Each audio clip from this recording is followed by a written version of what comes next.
time to play ball. Welcome to the podcast with no limits.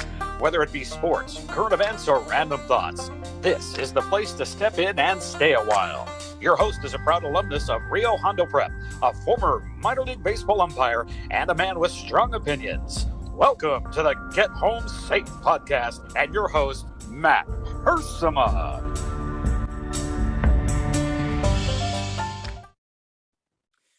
Hey guys, and welcome to another episode of Get Home Safe. It's a Friday edition of the podcast. Happy Friday to everybody out there. So I have a wonderful guest today, someone I crossed paths with a few years back when I was officiating high school basketball. She was a high school basketball official herself, was very good, excelled on the court, pursued it for quite a while, was far better than I ever was at high school basketball officiating, but she's gone on to bigger and better things. She's still a big sports fan. She'll talk about that today. We're going to talk about what exactly she is involved in her career. She's also a fellow podcaster, has had a very successful podcast recently, and she's starting up another one that we'll talk about here. We're going to be joined today by Katrina Gazarian. Again, a former basketball official. That's where I met her, and I haven't talked with her in a long time. A little bio about Katrina here. She is the CEO of Game Day HR, a highly effective and human-centric HR services company specializing in small to mid-sized businesses with clients across industries such as professional sports, motion pictures, manufacturing, e-commerce, and professional services, to name a few. The mission is all the same, which is to create cultures that win. Katrina also invests and advises clients through fundraisers, acquisitions, and exits. In let's see here, she's been doing that about 6 years. And for fun, Katrina loves to spend time with family and friends, travel, read, hosts the HR Sucks podcast, and is an avid basketball fan. She's starting up a new podcast here soon as well, called Values and Vino, talking about, of course, values and some wine for fun. So let's not waste any more time. Let's bring her on the show. Here it is my privilege to be joined today by Miss Katrina Gazarian. Okay, today I'm joined by Katrina Gazarian, CEO of a HR firm. I'll let her tell you all about that. Katrina, it's been a long time. Good to see you. I know it has been. I haven't been officiating for about 5 years. So it's been at least 5 years. Wow. I want to say it's been similar for me there. I even wore dug out my Foothill Citrus basketball shirt because it's been such a long time. But you and I, Katrina, met while working basketball, officiating basketball. I was always a 3-sport guy. You know, basketball was just kind of something on the side I did. But you were someone who was very, very passionate about basketball officiating. At least that's what I remember. So do you miss it at all, these 5 years that's gone by? Yeah, I mean, I miss some parts of it. The thing I loved about officiating is it was really up to us to maintain the integrity of the game. And I always just believed in fair competition. And so officiating to me really was an opportunity for me to be the gatekeeper of, the rules of the game. And I miss that part, like the part where you get to educate, the players on the floor or even the coaches.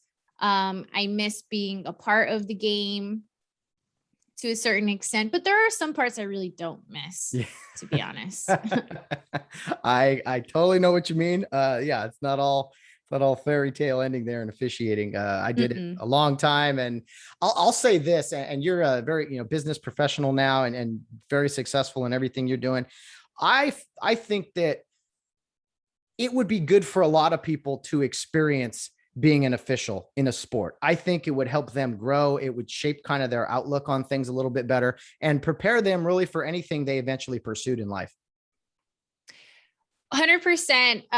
It was so funny because years ago I got asked a question. I wish I could remember who asked me this question, but it was like, how are you so comfortable with how do you have such a thick skin? And I'm like, officiating. When you're the most hated person, sometimes, not all the time, but when you're the most hated person on the court, really learn how to have a thick skin. I mean, I had to learn, I would say my first year, I was such a hothead as a rookie because I just was not used to people talking to me that way. And I got in a huge confrontation. I believe it was at San Dimas High School. It was their summer league, their boys varsity summer league. It was my first year or second year. I can't remember, but they were like, the coach at the time, wasn't behaving, I would say, professionally. And so like had to come across court and tee him up. And my partners on that game weren't really supportive of what was happening. And, as you probably know, usually the rule is like, if one official does the first, sticks the coach the first time or the player, typically another official, it just for optics looks better if they take the second one. Yeah. That wasn't happening with this crew. And so I had to come across court and stick them a second time.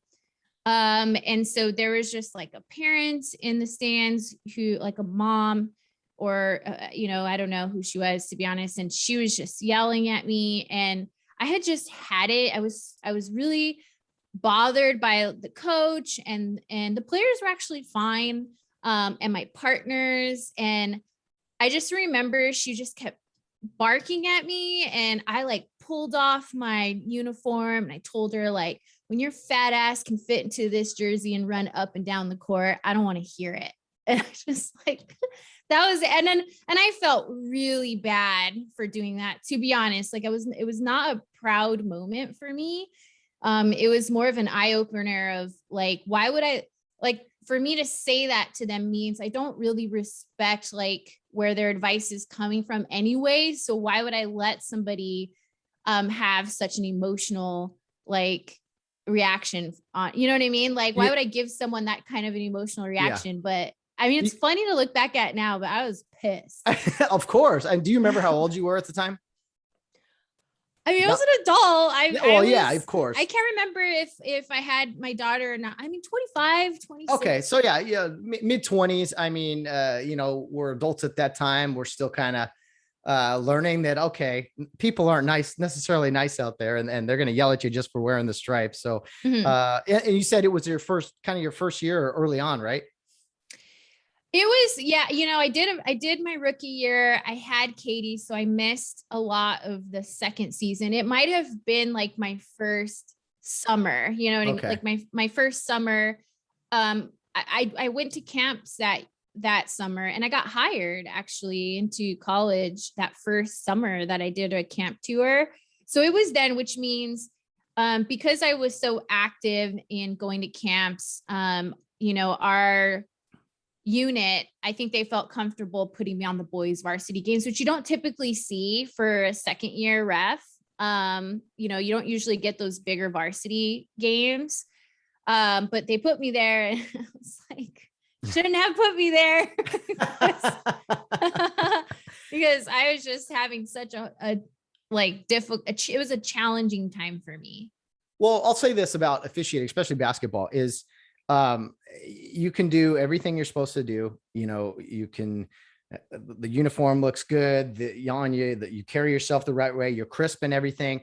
But at the end of the day, it's a ball bouncing around there. You don't officiate the game on paper. It's reacting, and there's emotions. And so, yeah, some people maybe are not quite ready for what they're getting into, and some people are ready and don't know it. So it's a weird dynamic, I think, in officiating specifically when you're starting out your first few years, even if you're one of the top officials who really has risen through the ranks, you're tested early and often, I think. Absolutely. And, I definitely got better at honing that craft and being able to approach situations and diffuse them without coming at it like at an emotional level 8. I would say, I mean, there are some people who'd criticize the way I managed my games, and there are some people who felt like I did a really great job coming out of the gate. I mean, I definitely had the look. I was taller, I was lean, and I knew basketball. And, I think that's how I got recruited in the first place, was because I looked like I looked the part first. I'm very vocal and I have an enforcing voice at times, which has come very handy in parenting, by the way. And so I definitely came out of the gate as an official very strong. But I learned how to reason. I think when you stop being insecure as an official, and you see that a coach or a player is having an emotional reaction, the solution is not to be more emotional. The solution is to, come beneath them emotionally and reason with them, or admit that you missed the call or that you weren't in the right position. So that was first year. Over the years, I got a lot. I've improved significantly in being able to communicate with, the people of the game.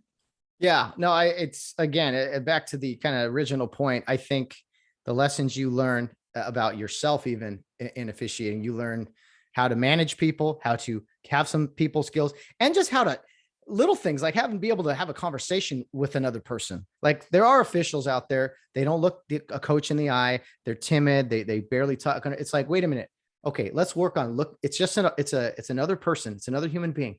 Just say what you need to say. If you got to be a little more authoritative, fine. But it's just things like that I think you develop in officiating that I wish more people would at least go try it. You wouldn't have to do it long to know you probably don't like it, but it's good experience for everyone. How far did you go in college? Did you work in college for a few years? Yeah, I believe I worked three college conferences. Most of like the SoCal, like the areas or conferences around us. Yeah. I was definitely working. In terms of high school, I got to like the playoffs, quarterfinals or semifinals. I can't remember. Yeah, I mean, I'm sure I definitely could have gone further had I stayed or stayed more dedicated to it. But I think for me, I had a young daughter. I was working full time. I was managing this schedule. And then I don't know if you know, but like her dad also is an official. And so it just got really hard for all of us to try to balance that schedule. And I had made the decision to step down in 2015, I think it was. Interesting. Well, I like talking to, current officials, former officials. There are a lot of my peers and just people that have gone on to do a lot of other things that are great. There's some great people you come across in officiating at all levels. So, well, thanks for sharing those times with me there in basketball. So you walk away in 2015. And did you know right away what you kind of wanted to go into, or kind of what were you doing at the time? You just mentioned you were working. Was it kind of affiliated now with what you eventually got into? Yes, eventually. I left officiating also because there was definitely a values conflict. The values that I hold dear to me in my life were not the values that the refereeing or officiating community held.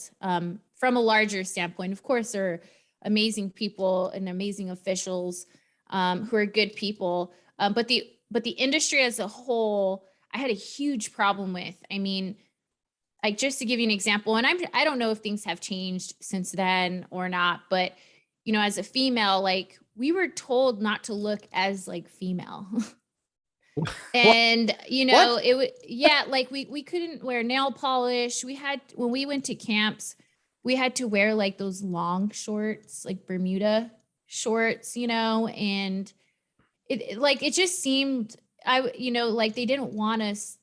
In order for us to be successful as women, we had to come off more masculine, which I'm like, girl, I already have masculine tendencies, but I can't look like one, Yeah. So there was just some conflict there. Then there was like a situation where there was a controversy of like a picture of me holding my daughter while I was like standing on a court that I was refereeing like an alumni game from a school that I had coached in the past. Like I didn't get paid for it or anything. It was the day after Christmas. And it just got like somebody circulated that picture. And I just felt like I wasn't being protected by the higher ups. I felt like there were people trying to sabotage my career, honestly. And I just didn't feel like the money, as you probably know, was worth all of that. Yeah. So that's really like a huge reason why I decided to step away. And I started working in recruiting almost immediately after. So I started working for a third party firm that, found like direct hire or temp placements for organizations looking to hire. Really loved that. I think taking my experience from coaching and officiating and understanding like how personalities work together was very helpful in being successful in that position. A client of mine ended up poaching me. They were like, you can make more money, you can work less hours, just recruiting for our portfolio of companies, and also managing in one of the offices that they had. And so I took it, and I did that for a while, and it was really fun. And I got to do a lot of cool things that I learned a lot on the human resources side. And then I just realized that it was something I wanted to do on my own. I wanted to work with different businesses, learn about different industries of all sizes, and help them build out the HR like infrastructure and prepare them for growth and recruiting. And that's ultimately what Game Day HR ended up being. Wow. A lot to unpack there. First of all, in the officiating thing, yes, that is one thing I will echo is there are some haters out there, and it gets a little cutthroat at times where people want to move up the ladder or whatever. And so, yeah, there was a lot of that I echo your sentiment there. Just being like, I needed to step away from this. I can't deal with, a teenage kid type drama at times. So anyway, well, that's cool that you found this passion really, and that you dove into this. And I mentioned that you were the CEO of this HR company, and you have a podcast called HR Sucks, I believe. What exactly was that? When did that come about? It was like was it a 10-part series or something? No, HR Sucks was it was on the docket to do an HR podcast at some point. I think when I evaluated where my skill set was, it was definitely in communicating verbally, and getting people to kind of buy in to these like philosophies and trying to get people to understand things in a different way than they were taught. And so the podcast was an outlet for me to have these conversations on a larger scale than what was at the time my portfolio of companies that I was working with. So I had been tabling it, and then the pandemic hit.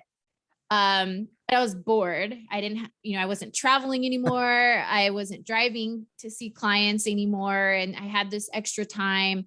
I really wanted to use that time for something positive while everybody was like drinking more.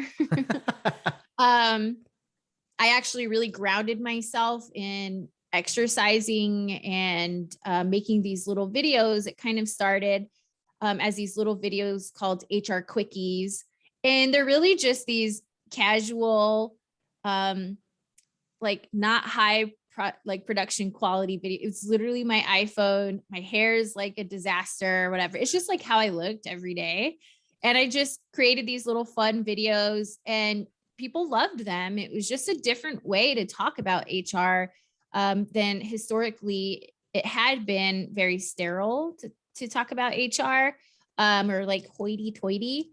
And so this was a way to make fun of HR or like make fun of like executives and some of the silly decisions that they make, and they get pulled in different directions. So I started doing that. And then the podcast was the evolution of those videos. And so the HR Sucks podcast, we did about 30 episodes in the first season. We had about 2 million impressions. It was great. It was really fun. I had a great time doing it. Probably by the end, I was a little burned out on like the editing, the back end of the stuff, because I didn't know, I didn't have like a marketing team. I had a production assistant, but I didn't have a team doing all the clips and, making all the graphics and things like that. Actually, I did have someone making the graphics, I lied, but I had to like replay it and find out where to clip and where to cut like the time frame. So I was pretty burned out at that point. I believe I wrapped the first season earlier this year. And so I've been on hiatus since then, but I'm coming back next week. You're coming back, and it's not season 2. Is it a new, or is it the new podcast that I saw you plan on launching? It's the new podcast. So the HR Sucks podcast will not continue. The conversations will have some similarities, though. I think over the last couple of years, doing my own personal development work and then working with these organizations, there's so much more that needs to happen before HR takes place. I mean, I always think of the meme of the glacier, and you can only see like what the part of the glacier that's above the ice, but there's just whole part of the glacier that's below the water. And I think that part that's below the water, that part of the glacier, are the values. And so it's really hard to create this culture, like this amazing company culture, if an organization or even the people in the organization haven't established their values, and knowing what those values mean, defining them, measuring against them, creating a decision-making filter for like using those. And so the Values in Vino podcast is going to dive a lot deeper into those processes, not just professionally in an organization, but personally as well. Very cool. And I did notice, you threw in a little vino in there with the values, a little wine. So I got to ask you, what are your types of favorite wine that you like to? Are you just stick to one kind of brand or type, or do you kind of like to mix it up? No, I definitely mix it up. I am a red wine drinker. I've tried white wine and I've also tried rosé. They're just not my jam. Yeah. I don't really, even, people tell me like, well, you got to drink it in the daytime. In the daytime, I'm going to have something else. I'm going to have like a mojito or like a tequila and water. I don't know, but I can't get on board with white wine. But red wine, definitely. I like the older, like more than 3 years old. I feel is my jam, at least. Nice. And there's some, I love Malbecs. I love Cab Sauves or Cab Francs. It really just depends on the vineyard and the area that it was made and the year it was made. So yeah, I wouldn't say I'm too picky, but like there's definitely a lot of types that I would drink. But I would say if I am picky or peculiar, it's the year that the bottle is made. Okay. Well, I'm still learning all these things too. So good stuff there. How do you plan with this podcast? How do you plan on blending those two? Is it just basically talking about company values while having a glass of wine, or is there some other format and way what's kind of the natural, structure of the podcast that you're planning to do? Yeah, it's not really company values. It's personal values. I believe that personal values and company values are the same. And I think when we try to differentiate from the two is where we get into some trouble. I don't, if integrity is a value of mine, I don't walk out of like the office throwing my integrity hat off. It's like who I am as a person, right? And the podcast is really diving into more than just company and business. It's, I'm going to have an episode with my best friends on there, my best, girlfriends. And we're going to talk about the types of things that we had to learn as women and the mistakes that we've made, not following our values or not knowing what our values were, and how we get stuck in certain situations when we were younger or even still today. So it's not really just organization. It's personal too, with, in friendship and romance, and how we are as consumers and how we optimize our consumerism using our values, like which, in a culture where we're trying to be sold something like every minute of every day, what is our decision-making process on buying something or not? I'll give you an example. I'll give you an example. I was just sharing this yesterday. I've been wanting to try this new skin system. It's called Curology, and it's like you answer these questions and it gives you like a wash and all of these things that are very customized to your face and your goals for your skin. I've been wanting to try it for months, but because my values are doing things with intention, I told myself I was not going to do it until I had used up all of the other things that I had.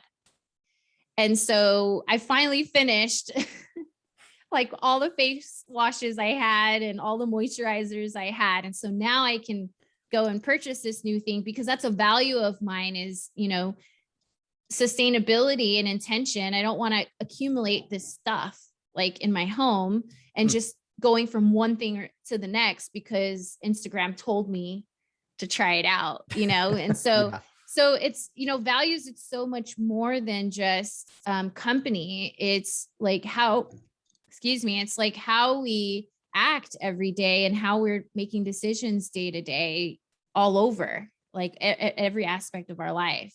Well, that sounds like an interesting podcast, little conversations. Yeah, a little more broad. It's not just people in that industry. Let me ask you, because you mentioned it there, about like social media. What are your thoughts on social media?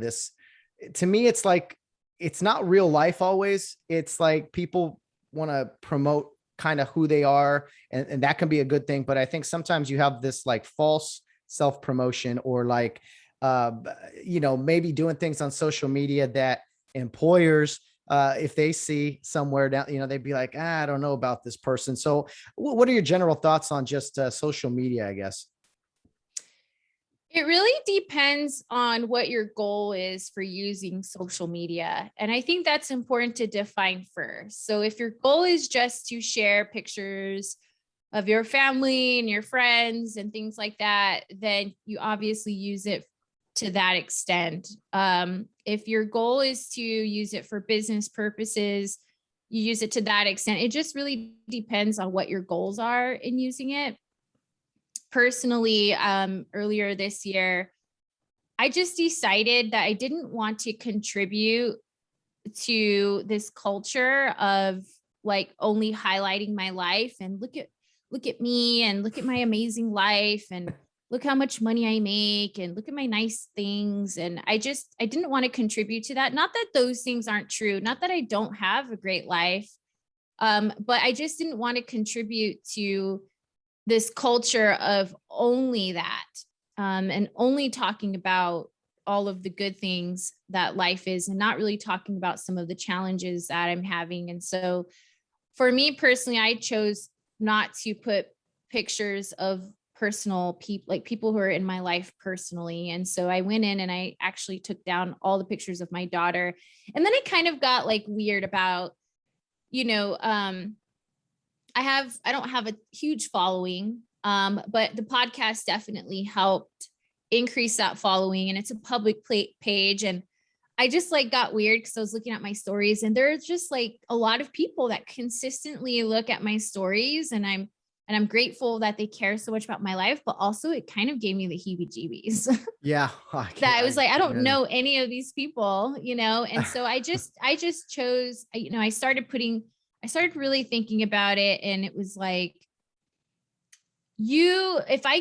based off of what I had on my page, it's like, you would know what my daughter's date of birth is. You would know her mom's name, her dad's name, like where she goes to school, and her date of birth because we're like putting birthday shout outs. Right. Mm-hmm. And I just realized that I was giving so much access to information that a lot of people were not giving me permission to do. My daughter is not old enough to consent whether I can share that her information on there. And so I really started asking myself these, even my dad, who he doesn't post anything on his Instagram, and I'm wishing him a happy 60th birthday. And now people know his date of birth and his name. And so I removed all of that from my page. And then that was because of a respect, like a value of respect, is I just wanted to respect other people's information. And, I don't want my daughter to be an adult and be like, shit, mom, like all this stuff about me is on the internet. Yeah. And I have no control over it. No, it's amazing really what social media has developed into. Sure, it's a great way to stay in touch with people and maybe promote business or a podcast or whatever, but At the same time, I truly believe it has become almost this addiction in society. There's just putting out information, as you mentioned, that it's like, wait, we never did this before. And now we are. We're forwarding out information, making it easy for people to know things that they don't necessarily need to know. So it's just an interesting dynamic. I find it so interesting that I try to be reserved. And what's been hard for me, Katrina, doing a podcast is like to put myself out there more, because it's not in my nature. I don't like going on there all the time, but I've been more active just because I'm trying to promote the show and just show people links and include people. But at the same time, yeah, you got to be careful kind of with the whole trap, I'll say. But it sounds like you've made some good decisions. And I don't knock anybody who does those things. I think everybody has their own level of tolerances. But again, for me, it was, what do I want to accomplish with social media? And I really like making people laugh. And so if I can find ways to do that, I'll definitely do that. I really enjoy sharing stories about things that I've had to overcome as a person. And I think for me, ultimately, the goal with, my company has always been to create happier workplaces. I think happier workplaces create happier people. And so with that company and then the podcast, I feel just if people could connect to their own authenticity, if people can really, find themselves within themselves, I think that's where happiness lies. And so I really try to use my social media for that, of being intentional with what you're doing day to day and the thoughts that you're having, how you're treating other people, having an awareness of what you're doing day to day. And that's what I use my platform for. And I don't, in order to do that, I don't need to share a lot about me as a mother or, me as a girlfriend or me. I don't need to do that, because I don't think happiness is external. I don't think you have kids and you're happy. I don't think you fall in love and you're just happy. I think happiness is inside. And so I just don't have to do those things for my mission, but other people feel like they do. And I have respect for them too. Yeah. To each his own, for sure. I wanted to get in here about your, some of your work. It says here, you've worked with, you've had clients in professional sports, the motion picture industry. Is there anything you could share with us about working? Because I'm a huge sports fan, of course, so that always jumps off the page to me. And kind of what exact services do you provide to those industries? Yeah, the funny thing is that no matter what industry you're in or how recognizable your brand is or how big of a company you are, they all have the same problems. So they're just either on bigger or smaller scale. But for motion picture it's the same. It's really a culture. And how do I think the nuance in professional sports is, how do you create a winning culture when the team on the stage is like losing? You know what I mean? And because not every professional sports team is going to be a champion that year. How do you keep everybody engaged in the work they're doing when they're watching the TV and their team is losing? And so that's like their conundrum, which was very unique to a lot of other industries. And so it really goes back to connecting everybody to the mission of the organization, not necessarily winning a championship, because that's every year, that stays the same no matter what. But how do we want, as an organization, whether we're in sports or we're a production company, how do we want people to feel?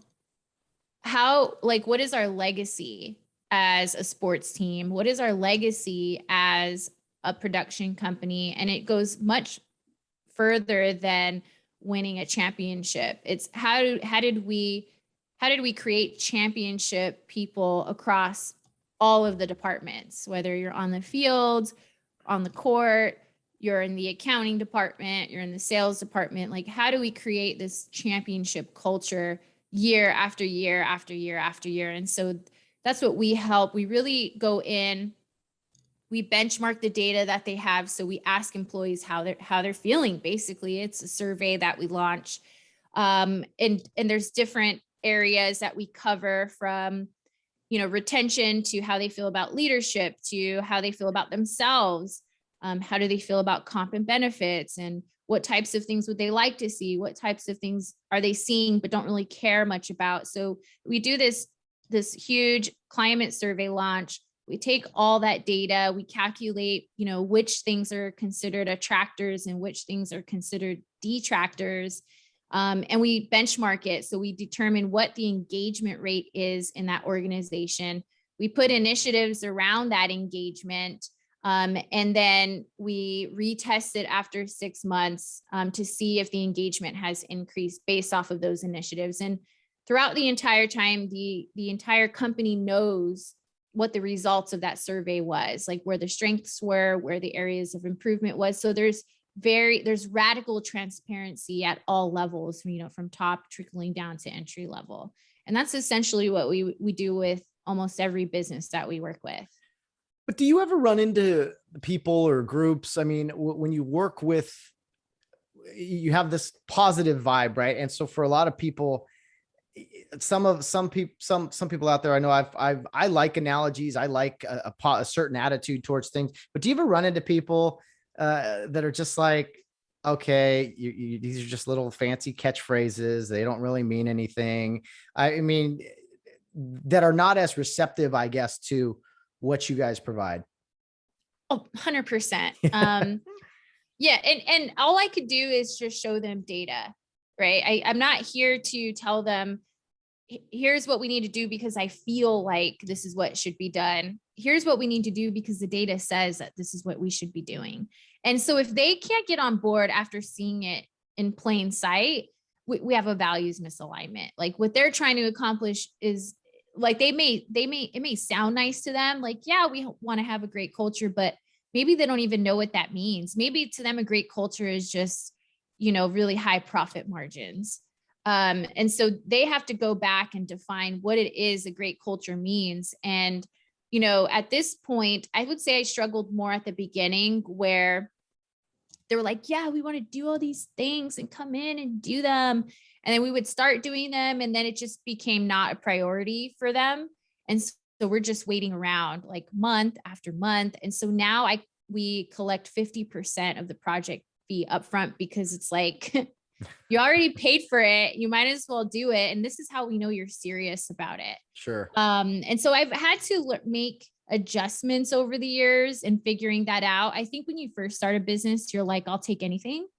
Yeah, whatever you want, I'll do it, And then as you start to mature and you see like what works and what doesn't work, you become more picky as an organization of who you want to work with. And I'm very grateful that I've hit that stride where I can choose not to work with clients if I feel like our goals are not aligned. We're not trying to accomplish the same things. And I mean, I just let go of a client not that long ago because of that. And I do it as respectfully as possible. And, I just tell them we don't have the same goals. And if we are not making an impact on your culture, then we're really not doing anything, because, the compliance stuff is easy, hand forms and building out like the recruiting processes. That's easy. And there are a ton of HR consultants that can go do that for you. That's just not where our value is as an organization. Our value is like phase 2, phase 3, engagement, employee engagement. So not so much like getting them out of survival mode. Like, we don't want to get sued. We don't want to get fined or penalized. That's like survival mode. Our next step is growth mode. And so if they're still here and we're trying to pull them up and they're not willing to go, we don't need to waste each other's time at that point. Yeah, no, that makes sense. Clean break. Why keep it going if it doesn't need to be? Right. One of the things I want to ask you about, this 2020 was a crazy year. 2021 hasn't been so great either. Small businesses have just been hammered, especially here in California, or I'm not sure if you're in California or not, but just been hammered. I mean, restrictions and things, and they're doing, it's been sad to see like restaurants do what they can to stay open. Right. And a lot of them have not survived. We're making a little comeback here. Things are getting better. There's there weren't jobs for a while. Now there's job openings, but we're not seeing, at least in my eyes, we're not seeing people jump at the opportunities to dive into these jobs. And then now recently there's restrictions on workers. I mean, take it any direction you want. What are your thoughts on the crazy year it's been, 18 months or whatever, and the fact that work was scarce for a while, now it's available, and there's still more obstacles for people trying to get back to work? There's so much there. It's such a like pregnated statement. So I think when we go back to 2008 and the bubble burst, right, is what everybody says, that was in the real estate industry for the most part. And so you saw a lot of white collared workers out of work. And those people were able to go get jobs because they were overqualified for everything at that point. So it was easy to like pick those people up. This situation, it's like the minimum wage blue collar workers that got hit the hardest, because they're not able to work from home. And so when their facility closes, whether it's a restaurant, manufacturing, or whatever industry they're in, if they close, they're not able to work. And so when we started to reopen, a lot of the workers that were in the hospitality industry ended up moving over. They're a lot of people keep saying it's because of the unemployment benefits. That does play a part, but also those people have switched industries. A lot of those people in hospitality, they don't want to deal with customers anymore. I don't blame them. And so there's like this double-edged sword where, you know, if you go to a restaurant, you see they're short staffed, which means it's taking longer to be serviced, taking longer to get your food. You're getting it I'm not saying you in particular, but a lot of customers are getting upset because of the wait times. And so then they get aggressive, and it's just, why would people want to go back to that when they can go to a manufacturing facility and make like protein bars or something, you know? Yeah. So it's not that there's a labor shortage, generally speaking. It's just those people went somewhere else.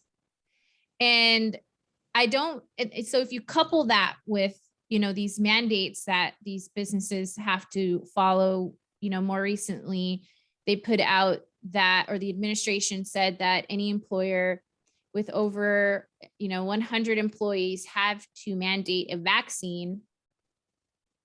I just find that to be very inappropriate for small businesses to have to navigate through that. And the reason why I say that is because I work with these businesses every single day, and many of their employees to get vaccinated, and they have tried to offer bonuses and higher wages, paid time off. And these employees feel very strongly about not getting vaccinated. And so when you now have to tell these companies that they have to let those people go in a labor shortage, it's kind of like you're damned if you do and you're damned if you don't. And so I just felt that the mandate that came out, which is why you reached out to me, or what sparked you to reach out to me, because I spoke out about it. And I don't typically speak out about things. Going back to social media, I only talk about things that I have a lot of knowledge in, that I didn't read an article and then all of a sudden know what was going on. It's something that I've worked in and day out for many years. I know what businesses have to go through from a people standpoint. And I felt qualified to speak up about it. And like, for example, the Afghanistan situation, I have some feelings about it, but I'm not an expert in like defense and foreign policy. So I won't publicly speak out about it because I don't know enough. I don't know. I'm not a veteran. I'm not like in the office making those decisions. So I don't speak out about those things, but something I felt very strongly about is small and mid-sized businesses. And I believe that if the administration's goal is to get more people vaccinated, this was a terrible plan, psychologically speaking, to have done. No, that's very well said. And to your point of, speaking up on certain things and other things, like there's a big difference between talking about opinions. You might have an opinion on something. I have an opinion on something.